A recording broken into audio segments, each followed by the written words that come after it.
வணக்கம், thanks for வாட்சிங். மறக்காமல் இந்த சேனலை சப்ஸ்கிரைப் பண்ணுங்கள். கீழே இருக்கிற பெல் பட்டனை ப்ரெஸ் பண்ணுங்கள். அப்போ தான் நாங்கள் போடுற வீடியோ உங்களுக்கு மொபைலில் நோட்டிஃபிகேஷனாக வரும்.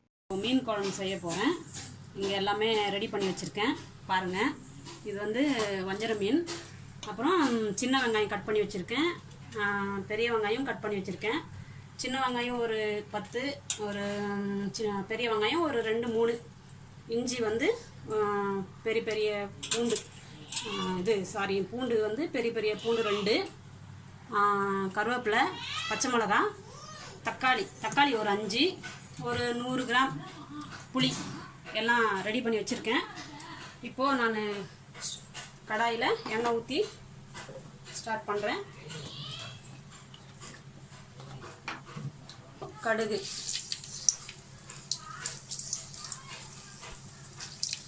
ஒரு டீஸ்பூன் போட்டுக்கலாம். அதை கூட சேர்த்து ஒரு டீஸ்பூன் வெந்தயம்,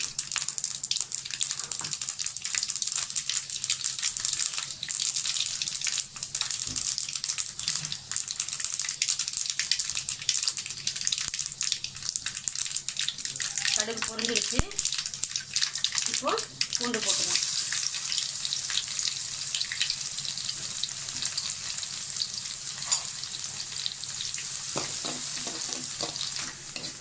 நல்லா செவக்க வதக்கணும். அப்போ தான் அது நல்லா வாசனையாக இருக்கும் மீன் குழம்பு. செவந்து வந்துச்சு. கருவேப்பிலை போட்டுக்கலாம்.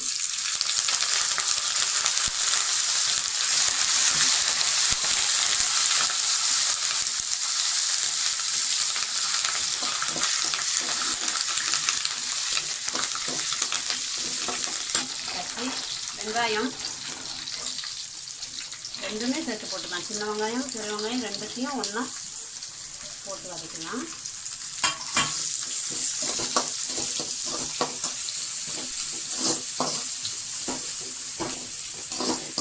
பூண்டை எப்படி செவக்கா வதக்கணுமோ அதே மாதிரி வெங்காயத்தையும் நல்லா செவக்கா வதக்கணும். எந்த அளவுக்கு வதக்கிறோமோ அந்த அளவுக்கு இது வாசனையாக இருக்கும், டேஸ்ட்டாகவும் இருக்கும். வெங்காயம் நல்லா வதங்கிடுச்சு.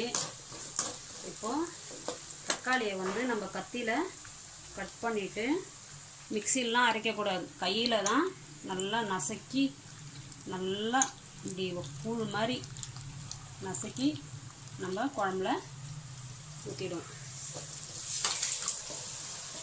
கையில் தக்காளியை நசுக்கி போட்டால் தான் டேஸ்ட்டாக இருக்கும். அதுக்காக தான் மிக்சிலலாம் அரைக்கக்கூடாது. போட்டாச்சா? இப்போது உப்பு போட்டால் கொஞ்சம் சீக்கிரம் வந்துடும், அதுக்காக உப்பு அதில் போட்டுடலாம். அப்புறம் மஞ்சாத்தூள் 1/4 டீஸ்பூன் போட்டுடலாம்.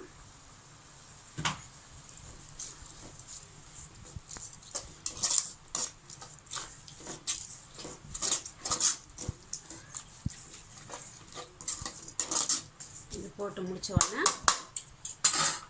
சிம்மில் வச்சிடலாம். சிம்மில் ஏன் வைக்கிறோன்னா அப்போ தான் தக்காளி மெதுவாக வேகும். அது எந்த அளவுக்கு அது நல்லா வெந்த பிறகு அந்த எண்ணெய்லாம் மேலே வரும். அப்போ தான் இந்த குழம்பு ருசியாக இருக்கும். இதை மூடி வச்சிடலாம். சிம்மில் வச்சுட்டு மூடி வச்சிடலாம். அது வெந்துகிட்டே இருக்கட்டும். இப்போது நம்ம புளியை கரைச்சிட்டு மிளகாத்தூள் போட்டுடலாம்.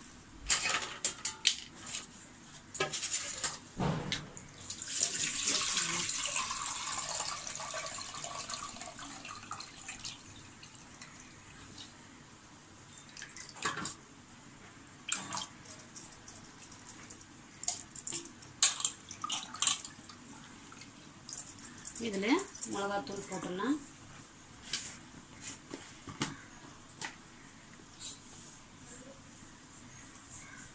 ஒரு 4 டீஸ்பூன் போட்டுடலாம். காரத்துக்கு ஏற்ற மாதிரி.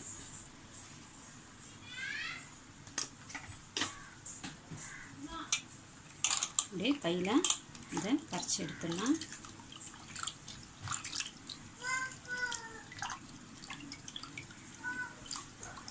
இதை கூட கொஞ்சம் மஞ்சள் தூள் போட்டு வச்சுக்கலாம்.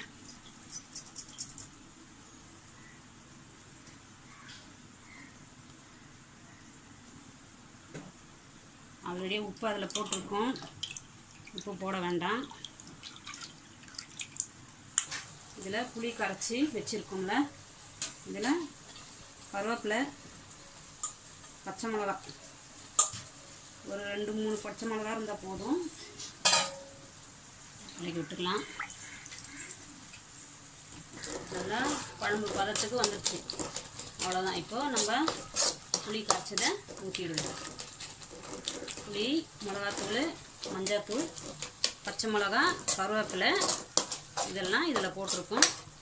இதை எடுத்து இதை காட்டு, இதை கரைச்சிட்டு இதை ஊற்றிடலாம். தக்காளி இப்படி நல்லா நசுக்கி எடுக்கணும், அப்போ தான் அது சீக்கிரம் வேகும். அதுக்காக தான் இப்படி பண்ணுறது.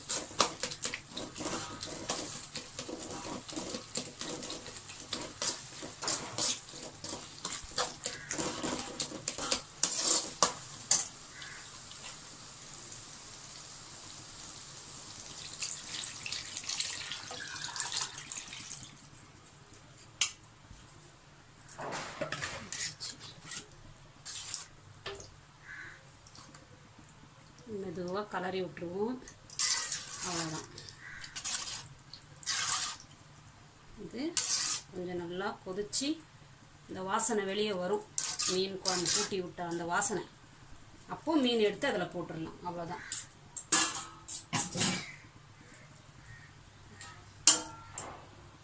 மூடி வச்சுடுவோம். ஒரு 10 நிமிஷம் கொதிக்கட்டும்.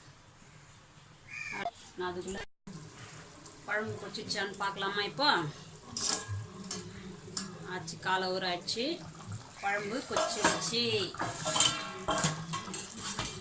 மீன் போட்டுருவோம். மீன் எடுத்து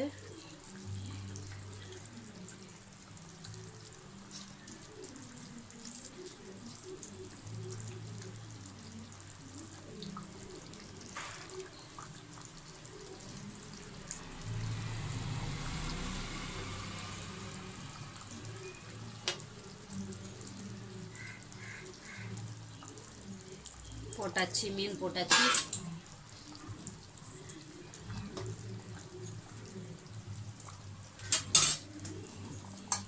மாங்காய் அரைஞ்சி வச்சுருக்கேன். மாங்காவும் மீன் போடும்போது போட்டுடணும். அதுக்கு முன்னாடி போடக்கூடாது, மீன் போடும்போது தான் மாங்காய் போடணும்.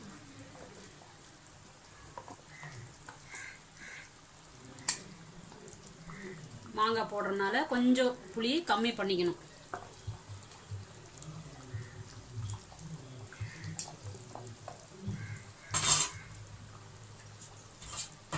அவ்வளோதான்.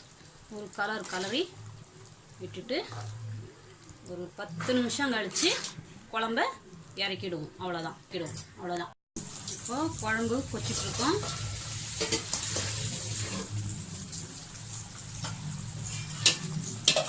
அவ்வளோதான், ரெடி.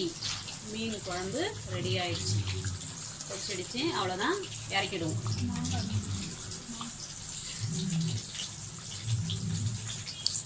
மாங்காய், மீன் எல்லாம் போட்டிருக்கேன் பாருங்கள். அவ்வளோதான், ரெடி. குழம்பு ரெடி ஆயிடுச்சு.